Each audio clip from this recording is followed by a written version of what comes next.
Welcome to the Three Martini Lunch. Grab a stool next to Greg Columbus of Radio America and Jim Garrity of National Review. Three Martinis coming up. Very glad to have you with us for the Wednesday edition of the Three Martini Lunch. As you know, Jim Garrity is away, and if you're reading the Morning Jolt, you know where he is and what he is doing, and he will be back at the beginning of April. Until then, we're blessed with a number of fantastic guest hosts, including once again today, Andy McCarthy, former Chief Assistant U.S. Attorney for the Southern District of New York, columnist and contributing editor at National Review Online, a Fox News contributor, and the author of Ball of Collusion. And Andy, another wide variety of legal issues for us to tackle here today, right up your alley. Number one, the Supreme Court dealing with the border and Texas and this piece of legislation that would allow Texas officials to round up and deport illegals that come across since the conclusion there, and I think it's an accurate one, is that the federal government's not doing its job. We've seen states and the federal government butt heads on this before, most notably in Arizona a little over a decade ago. The Supreme Court at that time, different complexion of the court, of course, sided largely with the federal government. The Constitution does give the feds jurisdiction over this. So the question is, what do you do and what power do the states have if the federal government won't do its job? And so on Tuesday, after initially staying the Texas law, the Supreme Court allowed it to move forward, 7-2 decision with just Jackson and Sotomayor dissenting.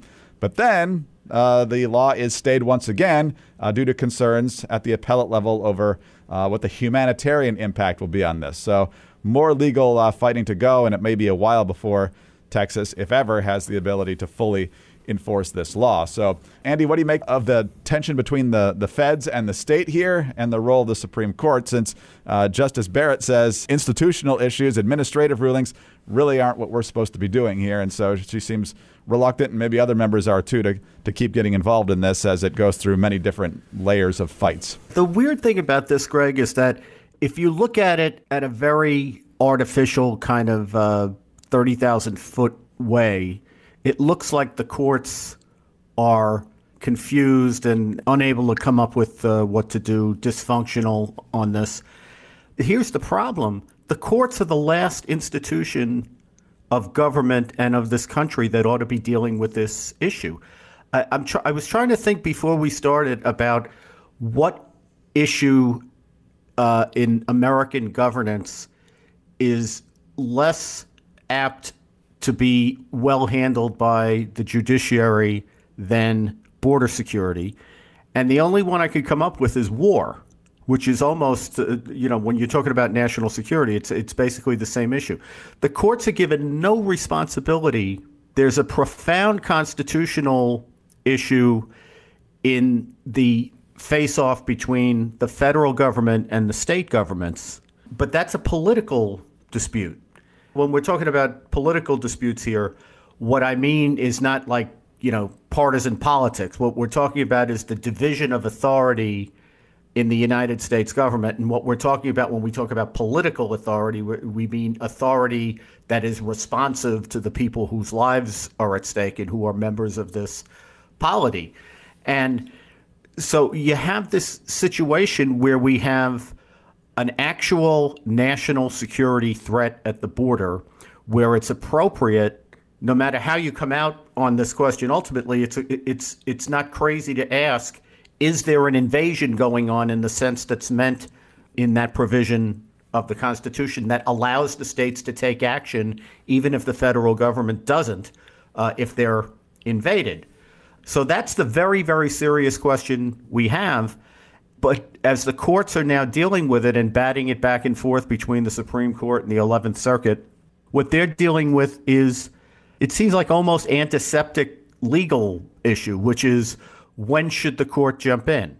So the question before the Supreme Court was whether they should second guess the 11th Circuit under circumstances where the 11th Circuit had only done an administrative injunction as opposed to a preliminary injunction, which is the preparatory step to a permanent injunction. So it's like the mismatch of what we're talking about is really stark, and it's mainly because the courts don't belong in this in the first place. So just so people get a sense of what the court is wrestling with, which is really a tiny question, although not unimportant to the law. There is a concept of injunction where a court can stop action that's been taken either by federal lawmakers or state lawmakers or executive officials as well. And the idea being, if one side that has brought a suit can show that essentially they could be ruinously harmed if the provision that the other side wants to put into effect goes into effect, and that they are likely to succeed on the merits if the whole issue is litigated, which could take a couple of years the way the legal system works. So that's the issue in injunctions. When a side goes in and asks for a preliminary injunction, that's what they're asking. They want the status quo to be frozen until the court can litigate the legal claim. Then you have a situation where the litigants come into court and they say, we have not just an emergency, a really super duper emergency that you don't even have time to go through the calculation of a preliminary injunction, to think about at a very ephemeral sort of level, do we have a likelihood of success on the merits? And will we be irreparably harmed? What we need you to do is just stop everything so you can decide that question, which takes some time to work through. And that's called an administrative injunction. It's one of these things that, because emergencies happen from time to time and courts don't want to say, well, we haven't got time to deal with this right now because they don't want a catastrophe to happen if they don't act, they've essentially made up their own authority to act.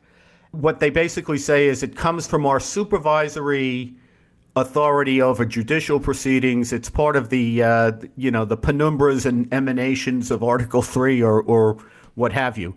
So what the Supreme Court was wrestling with yesterday is, under what circumstances should we second guess an administrative injunction while the 11th Circuit is thinking about whether to grant a preliminary injunction? And is there a point in time where the administrative injunction goes on so long that we should think of it as a preliminary injunction and use the legal standards that to evaluate that are in the law? So if everyone out there is thinking, this seems awfully far afield from 3 million people a year coming into the United States who don't have authority to be here, and whether we're being invaded on the southern border, you're right. But the reason that we're doing this hand-wringing is because the wrong part of government is the only part of government that actually deals with this. And the people who can solve the problem, namely lawmakers, not only won't deal with it, they want to stop the states from dealing with it, which is the big issue here. Exactly. So the legislators are the ones who should deal with it, which, if it doesn't happen in Congress, I guess the Texas took that to heart. But ultimately, I'm guessing you're saying this is a matter for voters come November, and perhaps changing the legislators. Yeah, and it's a big question, because the states, in our system, we have a unique system where the states are sovereign. So we don't have just a sovereign central government. We have a compact of states where the states are sovereign and they have control over their internal affairs. And I must say, at the beginning of constitutional governance, the only thing that was clear was that the states had the authority to keep trespassers out of their territory. The authority of the federal government was not clear at all. The courts have invented a federal authority derived from the concept of sovereignty of the national government, which has to have border control as part of it.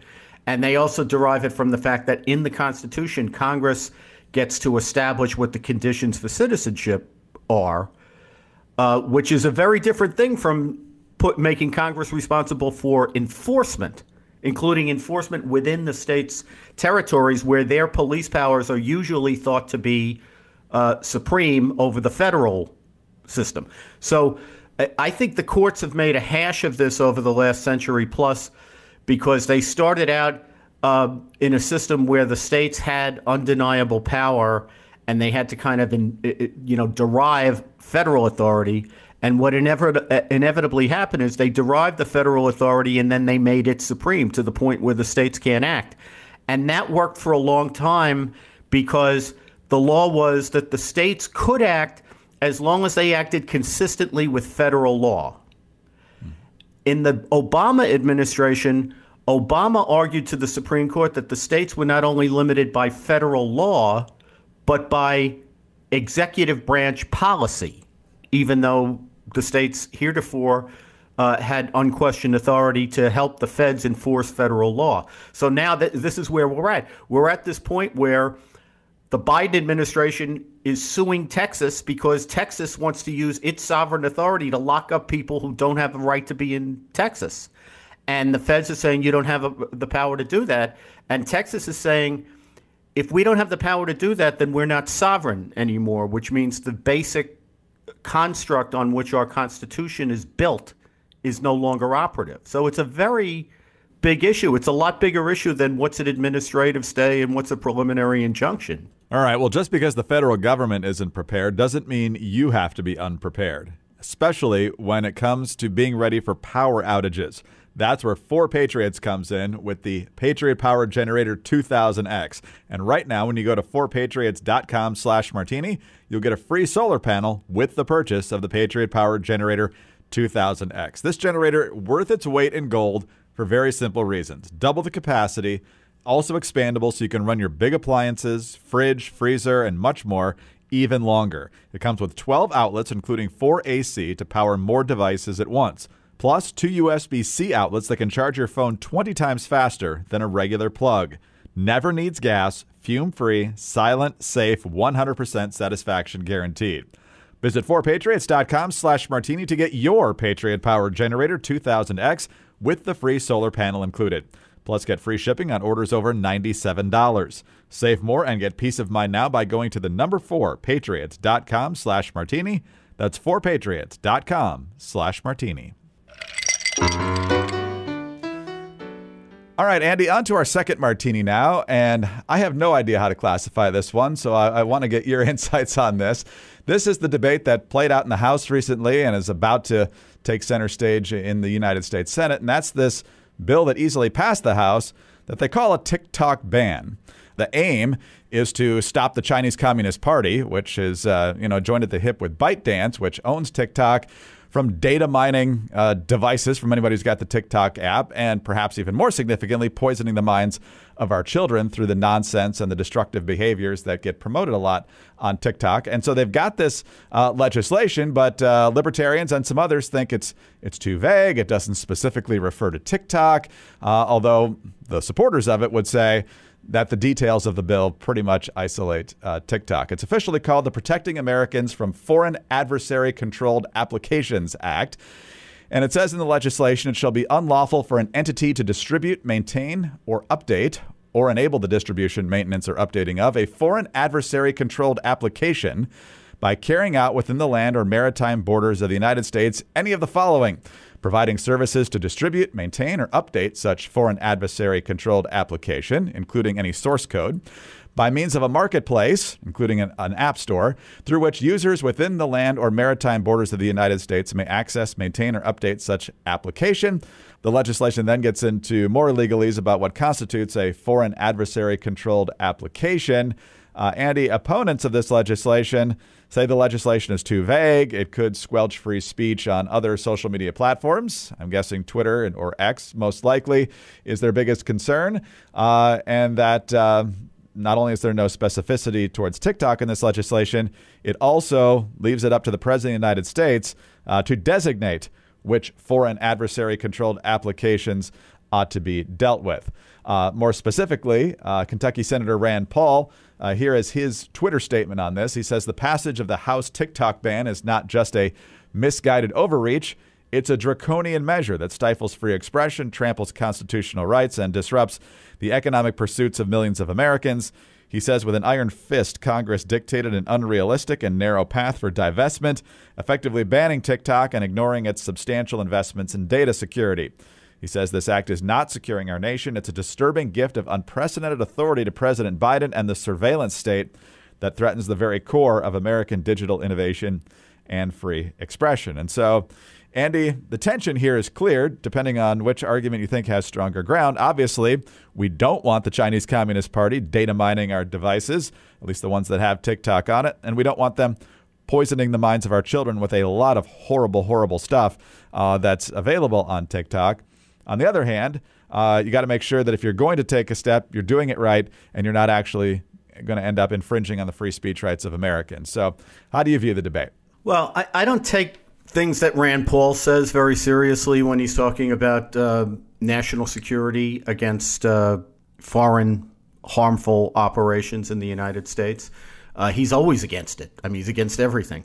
And there are things that are in the law currently that are much more questionable in terms of the rights of Americans than this proposal. For example, just to let me lay out the thing about this legislation first, and then I'll back up to these other things. TikTok's a Chinese intelligence operation.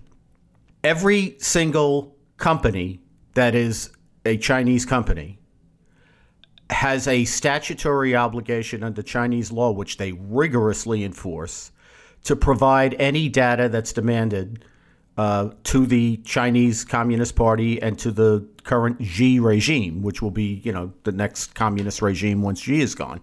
It's not like General Motors, it's not like Pepsi Cola. Chinese company, especially one that's involved in mega data, is by nature one that feeds intelligence to the Chinese Communist Party and the Chinese government. And if you don't think that China thinks that TikTok is a gold mine for China, TikTok, which, by the way, they don't allow TikTok to operate in China the way it operates here, right?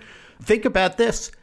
They could get mega bucks for TikTok, yet they don't want it. They would rather have it than get the money. And that's because what they're getting out of TikTok is so valuable to them in terms of intelligence. This is not a First Amendment issue. It's a national security issue against foreign powers, which is what the federal government mainly exists to protect the United States from. We don't let hostile powers. We don't even let foreign powers. They don't have to be hostile. We don't let foreign powers acquire interest in the United States without having to go through a searching review. And that's because they don't have the same array of constitutional rights that Americans have. And the federal government's job is to protect us from foreign threats to national security. What Rand Paul and others who are against this legislation miss is that the government can't, whatever you think their bad intentions are, and I'd be the first one to say that they abuse their authority. There's too much evidence that they abuse it to gainsay that, right? But here, they have to go to court in order to enforce this measure. So to the extent that, that libertarians argue that these definitions are very vague and the federal government can turn you into like basically a clandestine agent of a foreign power just by saying abracadabra, and then you can have all your rights taken away, that's nonsense. They have to go to court and prove this before they can actuate it in any way. So that's why I started to say that this was considerably better than other things we have in our law, like, for example, FISA, where the federal government can go into a secret court and argue that there's probable cause that you're an agent of a foreign power acting in a clandestine manner against the interest of the United States, and you have no right to do anything. You can't respond. You can't even know about it because it's all classified. And they never hear. The only due process an American ever gets in that system is if the FBI and the Justice Department play by the rules. Because as we've seen time and time again, especially over the last 20 years or so, the FISA court is not equipped to investigate the things that the FBI represents to it when it goes to try to get these warrants, right? So here, you actually have a normal due process situation where the government actually has to go to court to try to, force the sale of anything that will be done under this provision. And they have to prove to a detached, independent judiciary what their assertions are that trigger the ability to make you divest. So that's very different from, what we allow in other areas of our law. And I have to say, this business about how TikTok is not being singled out here, that the government is trying to widen this out so that they can use it against others, which is supposed to be like, the Rand Pauls of the world. Rand is a little bit more extreme than others, but a lot of the defenders of TikTok are saying, well, no, look, I'm not defending TikTok. I'm just saying they have so much looseness in the joints in this legislative proposal that it can apply way beyond TikTok, as if the provision that you have to go to court isn't in there. If you tried to write a statute that singled out TikTok, and we're making this only about TikTok, leaving aside that like TikTok could change their name tomorrow and then, you'd have that problem. But these same people would be saying this is a bill of attainder if it was written to like specify and go after one specific target. So they have to write it in a way that doesn't just target TikTok, but make sure that anybody who has a structure like TikTok has, which is, I guess in the United States, the only people the only time we're not supposed to be concerned about a Chinese intelligence operation disguised as a business is if the Bidens are getting paid by it. So if it's CEFC, that's fine, I guess. But TikTok, that's a different matter. But you have to write this in a way so that if you get somebody replicates, and the Chinese can do this very easily, as can other countries with competent intelligence services, you have to write this in a way that you can do exactly the same thing if the situation arises again. But I would just advise everybody, relax. They have to go to court. It's not like that they can just like Joe Biden bats his eyes and you're a clandestine agent of a foreign power. That's not how it works. I'm always got my libertarian tension going on here. Yeah, me too. The legalizing weed and prostitution always keeps me from going capital L libertarian, but the free speech and the privacy stuff is usually where I tend to side with them. So your context there is very, very important. Let's talk about ZBiotics. We just talked a little bit before that if you don't like the way the immigration laws are working out and the way the courts are intervening, you might need a stiff drink or more. Hey, 3 martinis even. But if you're worried about what you might feel like the next morning, have ZBiotics before you drink. ZBiotics is a pre-alcohol probiotic drink, and it's the world's first genetically engineered probiotic. It was invented by PhD scientists to tackle rough mornings after drinking. Here's how it works. When you drink, alcohol gets converted into a toxic byproduct in your gut. And it's this byproduct, not dehydration, that's to blame for your rough next day.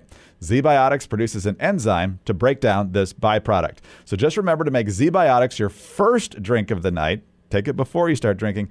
Drink responsibly, because it's not going to stop you from being drunk, pulled over, or even having some issues the next morning, and you'll feel your best. So go to zbiotics.com/3ml to get 15% off your first order when you use 3ml at checkout. ZBiotics is backed with 100% money-back guarantee. So if you are unsatisfied for any reason, they'll refund your money, no questions asked. Visit zbiotics.com/3ml and use the code 3ml at checkout for 15% off. Thank you, ZBiotics, for sponsoring this episode and our good times. Real wealth takes time and effort. Don't look for a quick and easy way to make a buck. The Watchdog on Wall Street podcast with Chris Markowski. Every day, Chris helps unpack the connection between politics and the economy and how it affects your wallet. Internet scammers are posing as billionaires to try and give you financial advice with captions about where you should invest your money. Be careful of anything you read online. Whether it's happening in D.C. or down on Wall Street, it's affecting you financially. Be informed. Check out the Watchdog on Wall Street podcast with Chris Markowski on Apple, Spotify, or wherever you get your podcast.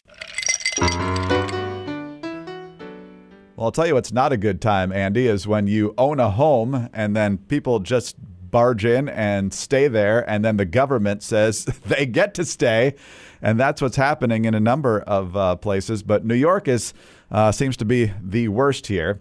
Squatters is the issue overall. And here's ABC7 telling the story of one woman named Adele Andaloro. We met Adele Andaloro outside the home her parents left her in Flushing, Queens.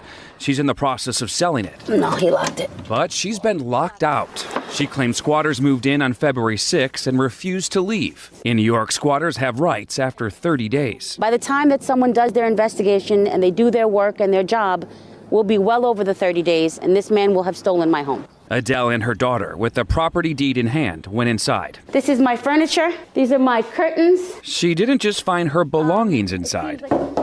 There's a man sleeping right there. Get out of my house. She found 2 men. Police started interviewing neighbors and looking for documents. Do you have something that shows that you've been here for more than 30 days? They took the man who told me he had been renting for 2 days out in handcuffs. They got one out. And escorted the other guy off the property. The man who claims to be the one actually leasing the house shows up. Call the police again. With the other guy, police took off the property. The man called the police on her. So why is it that I have to leave and he doesn't have to leave? Because technically he can't be kicked out. We need to go to court. They consider this a landlord-tenant issue. And by the end of the story, she gets arrested for having her locksmith come while the squatters were gone, and that apparently is illegal towards a tenant. So even though these squatters can't produce a lease, they can't produce any paperwork, she's got the deed in her hand, they force her to go to court, and it's a major headache, not only in this particular situation in New York, but a lot of people are worried about this, Andy. Now they've got millions upon millions of homeless illegals in this country who are living on the streets and may try to squat somewhere, or our burgeoning homeless problem of Americans in some of these big cities and elsewhere. So how do we solve this? We get rid of all the Marxists. It's easier said than done, right? I guess this is going to be political philosophy now, but on our side of the political divide, for the most part, we just want to be left alone. You know, we understand that government's necessary to do various things that we can't do for ourselves. But by and large, we want to be left alone. And on the other side, we have people whose every waking moment and even their sleeping moments are consumed by how they can take stuff over and how they can, like any space in life that hasn't been regulated, how they can jump in and regulate it. What they do is they look for every single, I'm going to repeat what I said before, every looseness in the joints that they can exploit, and they exploit it. So in the law, we have always had a concept that's known as adverse possession. And the idea, and this is it's an Anglo-American idea, but it's got deep roots in the United States, is that we want property, especially real property, to be easily transferred. That's something that's always been in the American DNA. So you would think that if I own a home and I have like the title to it and I have all the legal entitlement to it, I should not have to worry about people squatting on my property. But we've always had a current in the law where, like, if I have let's say I have a 20-acre property and somebody decides to squat in a part of it that I never use, and that goes on for a certain period of time, usually not 30 days. It's usually got to be a lot longer than 30 days. But if that goes on for a long time, I can assert that it's legally mine. That is, the squatters can assert that it's legally theirs because I have basically ceded it to them by, I don't care about the property. I haven't done anything to try to remove them, and they've planted roots down. Now, I don't like the concept, but that's a concept in our law, and it's always existed. So if you go to these blue cities like New York, there's two things that they treat as if like the Marxist revolution was on, and these are the people who have to be elevated, and that's illegal aliens and tenants. If you're a landlord in New York law, or you're somebody who wants to take action against an illegal alien, you are, I'll say, out of luck. I won't say exactly what I wanted to say. And unfortunately, you have insane progressives who write the laws in New York. So they've written this law that basically says if a squatter can get into your property and establish roots for 30 days, that's like adverse possession. And we're going to consider it that it's at the very least a leasehold, if not the beginnings of them essentially taking your property away from you. Now, it's nuts, just like being a sanctuary city is nuts under circumstances where, you know, you suddenly have like 500,000 people come into your community and you don't have the resources to take care of them. But New York will stop being a sanctuary city before they turn on these squatters. And that's just, I mean, it's insane, but that's just the way it is. The left's war on private property, basically, is what is happening there. So, Andy, always great to have you with us. We'll talk to you again next week, and we appreciate your time today. Take care. Thanks so much, Greg. Andy McCarthy is a former Chief Assistant U.S. Attorney for the Southern District of New York. He is also the author of Ball of Collusion. He is currently a columnist and contributing editor at National Review Online. and he is a Fox News contributor. He's in for Jim Garrity. I'm Greg Corombos of Radio America. Thanks for listening today. Please subscribe to the podcast if you don't already, and tell your friends about us as well. Thanks also for your 5-star ratings and your kind reviews. Get us on your home devices. All you have to say is play 3 Martini Lunch podcast. Follow us all on X. Andy is at Andrew C. McCarthy. Jim is at Jim Garrity. I'm at Dateline_DC. Have a great Wednesday, and please join us on Thursday for the next 3 Martini Lunch.